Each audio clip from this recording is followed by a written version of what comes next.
couple of people have asked me just basically what is this nonsense I'm speaking about a lot of the time when I'm referring to Bazi or Tongshu or other stuff.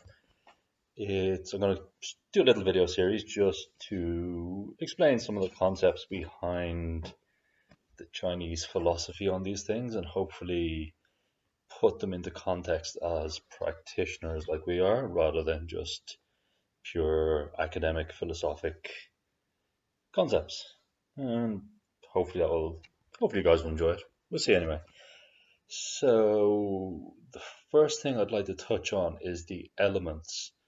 Now, the elements is this interesting thing where a lot of people think when someone says fire, they're literally talking about fire, or if I'm talking about wood, I'm literally talking about a plank of wood. That is wrong, completely wrong, but you'll understand now as I explain it why. Is if we go back to the shamanic roots of all this Chinese philosophy, this was an experiential philosophy that you experience these energies and you experience them, and then you would know what they are without me needing to go, you just experienced fire. Yada yada, you just know. But as the Chinese language developed and as the practices went from mouth to ear to wider, they had to come up with ways of describing these things and find analogies and comparisons. And that's what we're left with now. But it's still, you have to remember, they are the description of energy or energy as it is moving. Now, I'm talking about energy in a very intangible manner, which we're all familiar with in the form anyway. So I'm going to start with the five elements. Now, the thing is, with the five elements, we have two of each element. We have the yin version and the yang version. And these are also called, while they're yin and yang, they're also called hard and soft, which I think hard and soft actually makes a lot more sense to myself. Is like we can have a harder sort of energy or we can have a softer one. You see. So these would be start a description of the heavenly stems. So this is after, if we go into the Taoist form of developing the universe, we start off with nothing. From nothing becomes possibilities of everything. That splits and polarizes into the two, so yin and yang. The two becomes three, so that becomes yin yang, the fusion of them, or Jing, Qi, and Shen, if we want to think about it. Then the three became five as the elements descended. The elements split into two. These became the heavenly stems, which is what I'm going to talk about today. And the heavenly stems, then they come down and then they pass through the filter of the earthly branches. The earthly branches is the Chinese zodiac, and then it manifests on earth. So we're thinking like from nothing to something to possibility. Possibility gets shone down. The energy passes through a filter and gets focused onto earth. Simple enough. So the heavenly stems, as I said, we have five elements, and we have a hard one and a soft one. I'm going to describe them now, and once you understand them, I'm going to use some pictures to describe them because that's the more traditional way. Keep my notes here, and then once you understand this, you'll begin to understand how it makes sense. But just remember, we're not talking about stuff. We're talking about energy and the experience of that energy. So the first we're going to talk about is yang wood, or Jia. Jia is an expansive power that develops like wood, but we're thinking the yang version is very powerful. We're thinking the image of a big oak tree that's been growing for ages. It's tall, it's going straight up to heaven. It's also expanding outwards. It's upright. If it was to describe a person, they know what they want and where they want to go. They're a passive strong, they're very upright.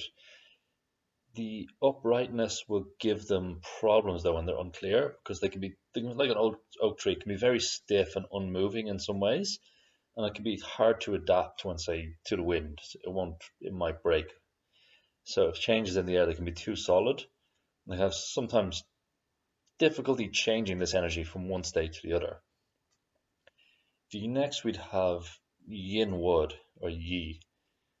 Yi would describe this as the soft wood of, if we think of soft woods, we think like bamboo, grass, flexible. It can bend and it's adaptable to anything, but the problem can be lack of stability. That while a big oak tree is always pointing up, it's always connecting earth to heaven. The wood it's bending in relation to what's going on around it. It's adaptable, but it's not as stable as the yang wood. Hopefully you're following along so far. The next we're going to do is fire, because basically we set wood on fire and we get fire. Creation cycle. The yang fire is Bing. Bing is the image of the sun. It's big, it's shining, it fills everything. People will pay attention to this kind of person. We think a stereotypical actor who has presence. The flip side of the sun is it can take over. If there's other lights in the room, you don't need to put on a light when the sun is out because it's already shining. So it's this big, strong present. The other thing is it's unchanging in a lot of ways, or it can't be changed. It's just there. You can't change the sun. Maybe technology will let us do that, but just get that big, shining, unchanging. Next, we have the soft fire or yin fire, which is Ding. Ding is, we have the image of a candlelight, is the best one for that. It's very precise, very small. It's almost spiritual in some ways. We think a lot of our spiritual experience will be triggered by candlelight or doing stuff in candlelight, but it's also fragile. But on the other thing, if you put enough fuel on this little candle fire, you could make a fire big enough that for a short time would put the sun to shame if you're close to it. But it will collapse in on itself. So constantly, it's an energy that needs fuel, needs to travel. If we then hopefully that makes sense. Then we have Earth. So Yang Earth or the hard Earth is Wu. Wu is the mountain. The mountain is solid, stable. Basically, it's kind of an energy that's very connective. It's got this stable yin base, but it's reaching up, and as it gets narrower, more refined. If we think of the hexagram for Yang Earth, where mountain would be two yin lines and one yang line on top of itself. So it's this very yang heaven, pure yang, supported on a base of earth.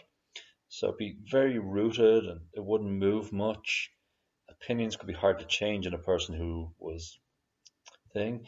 Also, could look down on people because you're from a very high vantage point. And it possibly mean you see better than them, but also it could mean it could be a very rigid way of thinking, similar but stronger than the yang wood.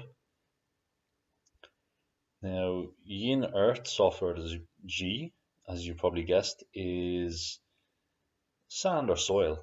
Basically, it's changeable. We can plant a seed in it and grow. It's great for making new things. It's this very, I'm not gonna say creative because that would be more like Ding Fire's the transforming element, but it's things can grow in it, and like if we can get like clay and we can mold it into something. The problem with it is that some people they can be easily manipulated because it's quite unstable. The next is yang metal or gang. Gang is like I like the image of this one. It's the axe or the sword. It's not a particularly refined metal, but it's solid and it can cut things in two. It's very easy just to act decide if you do this in your batza. It's the main problem. Doesn't have discrimination. This energy is very right, wrong, black, white. This is how it's did. That's wrong. So this is a very splitting energy. If you're familiar with Jing Yi, it's the same thing we'll be doing a gang energy in it. Now Zin is yin metal, the soft metal. This is another interesting one. It's the refined metal that we would use for jewelry. We think details, precision, gold, silver, shiny things that have a bit of a romantic element. It's so if someone done Zen, they're very sensitive to other people because they are gold. They are perfect in and of themselves, and their opinions and their feelings are perfect. Now, when someone challenges that, it can be very. very quick to kick off or just upset them because you're challenging their opinion of perfection. Where are we? So from Yin we have Yang water. Yang water is Ren. This is the image of the ocean. This is this force that it can go anywhere and it can do everything to a certain thing. It's untamable in some way. If we think of a big ass wave, in other ways it can be calm. If there was a lot of Ren energy in the year, which we have coming up in the next 2 years, if you thought 2016 was fun, wait till next year. Anyway, but this is the waves of revolution, rebellion, and change. This is the problem, that it can be spread out in every direction or it can be focused. That is the problem with Ren, and also a description of the energy. It can like smash rocks to pieces. Also, it can be very calm. It's going to be smashing rocks next year, from the year onwards. So yin water is called Gui, Gui, whatever. This is mist. This is a dreamy, unfocused creativity of energy. It's like the energy of transmitting knowledge to someone in the classic Aristotelian dialogue kind of way, or Socratean dialogue, that we're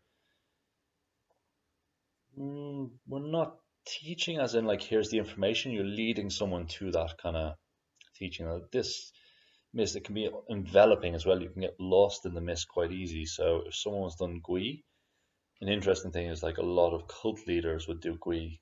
Is their Batsa as the main element. Leary, Rasputin, a few off the top of my head. Manson, I think, does Gui.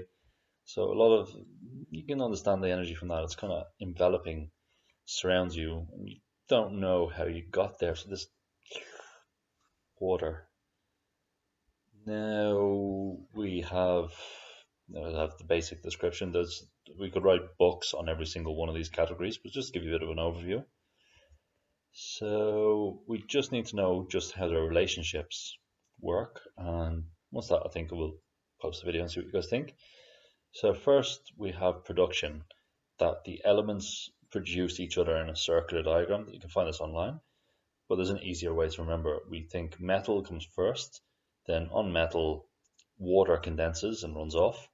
The water then feeds some wood. The wood gets burnt by a fire, and then the wood, because it's been burnt by fire, turns to earth, ash. And then from the earth, we dig into it and we get metal. So what produces itself is metal, water, wood, fire, earth. After that, we have what is the controlling cycle. So if one element is going in excess, we'd want to look at the controlling element and try to strengthen that to bring it down. It's particularly important for TCM, and also if your Batsa is overruled. So the controlling cycle have metal controls wood, wood controls earth, earth controls water, water controls fire, and fire controls metal. This is just, you need to know this. Then the exhaustion cycle is what exhausts it, so it's the reverse of producing it. It's just the reverse cycle. Now the insulting cycle, this is a funny one, particularly relevant, is the reverse of the controlling cycle. So metal, fire, water, earth, wood, metal. Boom. And with this we get how to describe it? It's not so insulting. It just will send it. If I insulted you, you'd go over the top, maybe, depending on your personality. But that's kind of what goes on with this. Is like, we have the controlling cycle brings something that's in excess down. We have the insulting cycle that raises something in excess higher as a compensation for that. And then finally, we have the reinforcing cycle. We have fire strengthens fire, earth strengthens earth, same elements support same elements. And then once we know that, that's the other thing. So some other features that I think are interesting. Or do I? No, I haven't got time. So I'm going to leave it here for the moment. We'll post these videos. You guys let me know what you think. And maybe next time I'll wear a mask. Make it a bit more interesting. I'm not at the level of making things levitate yet, so I don't need to worry about people showing up on my doorstep. But anyway, you guys enjoy. I'll see you on the forum and catch you later.